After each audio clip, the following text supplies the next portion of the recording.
क्या गिरफ्तारी होगी जल्द, इसलिए आया विश्वास मत।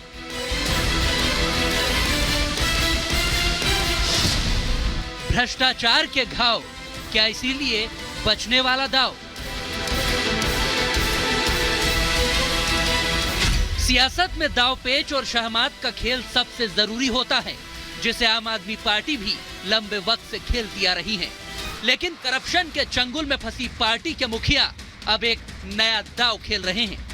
वैसे तो पीएम मोदी अक्सर अपने फैसलों से सबको चौंकाते रहे हैं, लेकिन दिल्ली के मुख्यमंत्री अरविंद केजरीवाल ने अब मोदी के उसी स्टाइल को फॉलो करने की कोशिश कर ली है, क्योंकि केजरीवाल दिल्ली की विधानसभा में अचानक विश्वास प्रस्ताव लेकर आ गए। यानी अपनी सरकार को मजबूत साबित करने के लिए उन्होंने सदन में ताल ठोक दी है। 7 एमएलए को इन्होंने संपर्क किया था बीजेपी वालों ने। तो पिछले इतने सालों में एक और ऑपरेशन लोटस, कई ऑपरेशन लोटस कर चुके हैं, एक और ऑपरेशन लोटस इन्होंने कोशिश की, लेकिन सभी 21 एमएलए ने मना कर दिया हमारी जानकारी के हिसाब से। दूर दूर तक दिल्ली के मुख्यमंत्री अरविंद केजरीवाल की सरकार को वैसे तो कोई खतरा नहीं है, फिर भी अचानक विधानसभा में विश्वास प्रस्ताव पेश करके केजरीवाल ने तमाम राजनीतिक विश्लेषकों को भी चौंका दिया है। हालांकि इसके पीछे की कहानी भी कुछ और है। सिर्फ सरकार की मजबूती दिखाना केजरीवाल का मकसद तो नहीं लगता, बल्कि उनका प्लान है कोर्ट कचहरी से लेकर एजेंसियों से बचना। आप सोच रहे होंगे कि ये कैसा प्लान है, तो तारीखों के जरिए आपको इसका पूरा का पूरा खेल समझा देते हैं। जैसे 14 फरवरी को दिल्ली की राउज एवेन्यू कोर्ट ने केजरीवाल को समन भेजा और पेश होने के लिए कहा। फिर 16 फरवरी को विधानसभा में केजरीवाल विश्वास मत प्रस्ताव पेश कर देते हैं। तो 17 फरवरी को सदन में इसी प्रस्ताव पर चर्चा होनी है, लेकिन इसी दिन यानी कि 17 फरवरी को राउज एवेन्यू कोर्ट में केजरीवाल को पेश भी होना है। तो 19 फरवरी को छठे समन पर ईडी के सामने भी केजरीवाल की पेशी है। लेकिन अब तक शराब घोटाले में 5 बार ईडी के समन ठुकरा चुके केजरीवाल इस बार भी शायद जाने के मूड में नहीं है, मगर फंदा कोर्ट का भी कस चुका है। तभी तो बचने के लिए शायद उन्होंने ये दाव चला है। अरविंद केजरीवाल जी अपनी सरकार के एमएलओ पे विश्वास नहीं करते और खुद अपनी सरकार के लिए ही विश्वास मत ला रहे हैं। वो जानते हैं करप्ट अरविंद केजरीवाल जी को एमएलए नहीं पसंद करते। वो डरे हुए हैं कि 19 तारीख को अगर उनके ऊपर कार्रवाई होगी तो एमएलए उनका बाद में साथ नहीं देंगे और वो मुख्यमंत्री नहीं रह पाएंगे। एमएलए उनको नहीं पसंद करते, इसलिए आज वो विश्वास प्रस्ताव खुद ही ला रहे हैं ताकि अगले 6 महीने तक विश्वास प्रस्ताव ना लाना पड़े। दिल्ली के बजट सत्र में विश्वास मत पर पॉलिटिक्स और भी तेज होनी है, लेकिन केजरीवाल इसे बीजेपी को घेरने का हथियार बनाने में लगे हैं, क्योंकि केजरीवाल ने आरोप लगाया है कि बीजेपी उनकी पार्टी के विधायकों को खरीदने की कोशिश कर रही है। इस सनसनीखेज आरोप के बाद बीजेपी भड़क गई। दिल्ली क्राइम ब्रांच ने भी केजरीवाल से सबूत मांग लिए, मगर सबूत देने के बजाय सियासी ड्रामा ही होता रहा। उसके बाद केजरीवाल को एजेंसी ने अगला समन थमा दिया, जिसके बाद अब केजरीवाल ने विश्वास मत प्रस्ताव को खरीद फरोख्त से जोड़कर सदन में पेश कर दिया। शराब घोटाले की आड़ में गिरफ्तार करके आम आदमी पार्टी के सभी नेताओं को इन्होंने गिरफ्तार कर रखा है, गिरफ्तार करके, और इनका मकसद दिल्ली के अंदर सरकार गिराना है। चुनाव नहीं जीत सकते तो किसी भी तरह से ये इनके इन प्रकार सरकार गिरा के और सरकार बना लो यहाँ पे। तो लेकिन ये भी इनका ऊपर वाले की दया है हमारे ऊपर, जनता का विश्वास है, ये प्रयास इनका सफल नहीं रहा। तो ये देखने के लिए और जनता को दिखाने के लिए कि हमारा एक भी एमएलए नहीं टूटा, हमारे सारे के सारे एमएलए आज भी हमारे साथ हैं। वैसे तो ना केजरीवाल का ये आरोप नया है और ना ही विश्वास मत प्रस्ताव लाने वाला उनका दाव, क्योंकि इस कार्यकाल की बात करें तो केजरीवाल पहली बार 29 अगस्त 2022 को भी प्रस्ताव पेश कर चुके हैं। इस दौरान उन्होंने बीजेपी पर विधायक खरीदने का ही आरोप लगाया था। तब उन्होंने ये भी कहा था कि मोदी हटेंगे तभी भारत भ्रष्टाचार मुक्त हो पाएगा। दूसरी बार 29 मार्च 2023 को भी केजरीवाल विश्वास मत प्रस्ताव लेकर आए और इस दौरान रात भर विधानसभा में आम आदमी पार्टी के विधायकों ने धरना दिया। उस दौरान एलजी विनय सक्सेना के इस्तीफे की मांग पर अड़े रहे। और तीसरी बार अब 16 फरवरी 2024 को केजरीवाल विश्वास मत प्रस्ताव लेकर आए हैं।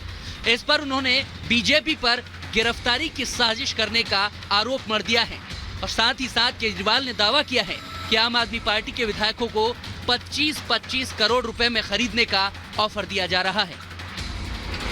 वो एमएलए आए अलग अलग, एक दिन आया, एक दूसरे दिन आया, और आके दोनों ने एक ही बात कही। उन्होंने कहा कि ये बीजेपी वाले आए थे हमारे पास और उन्होंने हमें कहा कि देखो भाई, अब थोड़े दिन बाद तुम्हारे मुख्यमंत्री को हम गिरफ्तार कर लेंगे। उसके बाद हमने ऑलरेडी 21 एमएलए को संपर्क कर लिया है और 21 एमएलए मान गए हैं पार्टी छोड़ने के लिए और उसे संपर्क कर रहे हैं। तो तुम भी 25 करोड़ रुपए देंगे और तुम भी आ जाओ पार्टी में और हम अपनी टिकट से तुमको बाद में चुनाव लड़ा देंगे। यह मुद्दा लंबे वक्त से चल रहा है, लेकिन अचानक इस पर विश्वास प्रस्ताव आना कई सवाल खड़े करता है, क्योंकि विश्वास मत हासिल करने के बाद सदन में सरकार को चैलेंज करना मुश्किल होता है। अगर केजरीवाल की शराब घोटाले में गिरफ्तारी होती भी है, उनके विधायक टूटते भी हैं, तो भी आम आदमी पार्टी सरकार बची रहे। शायद इसी इंतजाम में केजरीवाल लगे हुए हैं। 70 विधायकों वाली दिल्ली विधानसभा में बीजेपी के महज 8 विधायक हैं। उसमें से भी 7 विधायकों को बजट सेशन से सस्पेंड कर दिया गया है। इसमें नेता प्रतिपक्ष रामवीर सिंह बिधूड़ी भी शामिल हैं। तो क्या केजरीवाल का यह विश्वास प्रस्ताव सिर्फ शक्ति प्रदर्शन और बचने का ही एक तरीका है? Bureau report, Republic Bharat.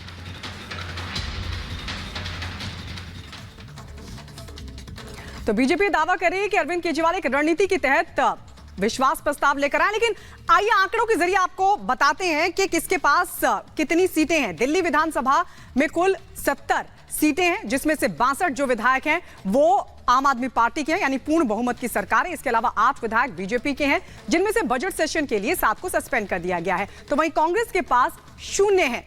ये विधानसभा का आंकड़ा है जो बताता है कि पूर्ण बहुमत की सरकार है। लेकिन बड़ा सवाल ये खड़ा होता है कि फिर अरविंद केजरीवाल विश्वास प्रस्ताव क्यों लेकर आए? दिल्ली विधानसभा में विश्वास प्रस्ताव लेकर आए हैं सीएम केजरीवाल, जिस पर आज चर्चा होनी है। लेकिन इसके पीछे बड़ी रणनीति बीजेपी बता रही है। वो कह रही है कि एक तो 6 महीने तक उनको विश्वास प्रस्ताव नहीं लाना पड़ेगा, लेकिन इसको लेकर लगातार सियासत भी जारी है। दूसरी तरफ अरविंद केजरीवाल को आज राउज एवेन्यू कोर्ट में भी पेश होना है, क्योंकि ईडी की तरफ से शिकायत दर्ज कराई गई है। कोर्ट में यह कहा गया है कि बार बार हम संबंध कर रहे हैं शराब घोटाला मामले में, लेकिन अरविंद केजरीवाल पेश नहीं होंगे। लेकिन आपको बता दें, आज विधानसभा में जो विश्वास प्रस्ताव है उस पर चर्चा होगी।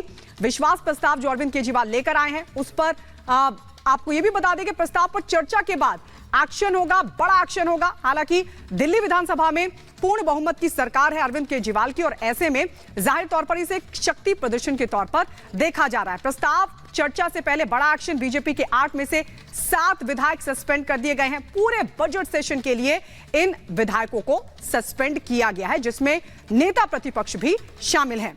तो आपको बता दें, इसके अलावा आज सीएम अरविंद केजरीवाल की कोर्ट में पेशी भी होनी है। ईडी ने दरअसल एक याचिका राउज एवेन्यू कोर्ट में दाखिल की थी, जिस पर राउज एवेन्यू कोर्ट की तरफ से यह आदेश दिया गया था कि कोर्ट में आकर अरविंद केजरीवाल को जवाब देना, और आज उसी पर सुनवाई भी होनी है। सम्मन के बाद भी पेश नहीं होने का यह पूरा मामला है, जिस पर कोर्ट पर भी नजर रहने वाली है। लेकिन आपको यह भी बता दें कि विश्वास मत प्रस्ताव क्यों, यह बड़ा सवाल खड़ा होता है। 6 महीने तक सरकार को कोई खतरा नहीं होगा, और यही रणनीति बीजेपी बता रही है अरविंद केजरीवाल के विश्वास प्रस्ताव लाने के पीछे। दिल्ली सरकार की मजबूती से 24 से फायदा कई राज्यों में चुनाव लड़ने की तैयारी में है, क्योंकि आम आदमी पार्टी और लगातार उसकी स्ट्रैटेजी भी तैयार की जा रही है। दिल्ली के बाहर कार्यकर्ताओं में जोश भी भरना, और इसीलिए इसे एक शक्ति प्रदर्शन के तौर पर भी देखा जा रहा है। और आइए बढ़ते हैं आगे और बात करते हैं उत्तराखंड की हल्द्वानी हिंसा मामले की। उत्तराखंड की हल्द्वानी हिंसा में जो मास्टरमाइंड है अब्दुल मलिक, अब उसकी संपत्ति को कुर्क करने की तैयारी है, और इस मामले से जुड़े जो तमाम आरोपी हैं उन पर भी होगा बड़ा एक्शन। आइए दिखाते हैं इस रिपोर्ट में।